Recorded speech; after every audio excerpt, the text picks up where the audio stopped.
చక్కని మాటలు అక్కడ ఆ 4 వచనాలు కూడా వివరించలేము అనడానికి ఏం లేదు. వివరించడానికి చాలా లోతైనటువంటి అర్థాలు భావాలు కలిగినటువంటి మాటలే. ఏం చెప్తాం? చెప్పకుండా ఉండలేము, చెప్తే బాధ కలిగేది కొన్ని మాటలు. చదవండి ఒకసారి. ఆకాశమందు ఆసీనుడైన వాడా, నీ తట్టు నా కనులెత్తుచున్నాను. ఆయన వైపు మనం కన్నులెత్తుచున్నాం. దాసుల కనులు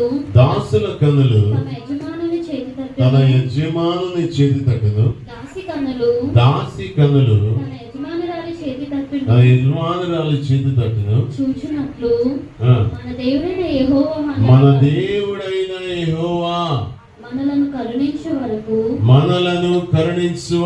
మన కనులు ఆయన తట్టు చూచుచున్నవి. చూస్తున్నాయా? హల్లెలూయా, హల్లెలూయా. తండ్రి, నా కన్నులెత్తి నీ వైపు చూస్తున్నాను అనడానికి ఏమైనా ఉందా? ఎన్ని సందర్భాల్లో మనం చూడగలుగుతున్నాం? నిజంగా గుండె మీద చేసుకుని ఈ మాట చెప్పడానికి మనం సరిపోతామా? ఎన్ని సందర్భాలు?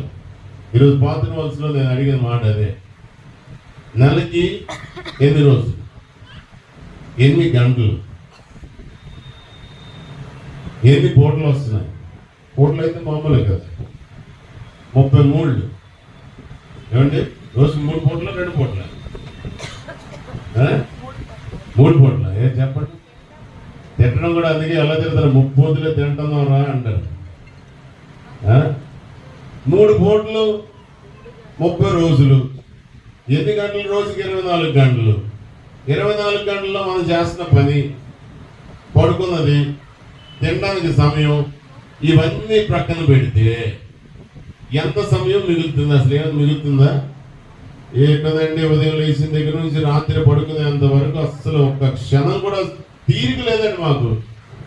అది తీరిక లేకుండా మిగతా ఎలా చేస్తున్నాం? చాలా సందర్భాల్లో నేను ఆలోచన చేస్తూ ఉంటాను. ఆదివారం ఎగ్గొట్టేసి కావాలంటే ఎక్కడికైనా వెళ్ళిపోవడానికి ప్రయాణం అయిపోతారు. కానీ ఇది ఆదివారము, పరిశుద్ధ దినము, ఏర్పరచబడినటువంటి దినము.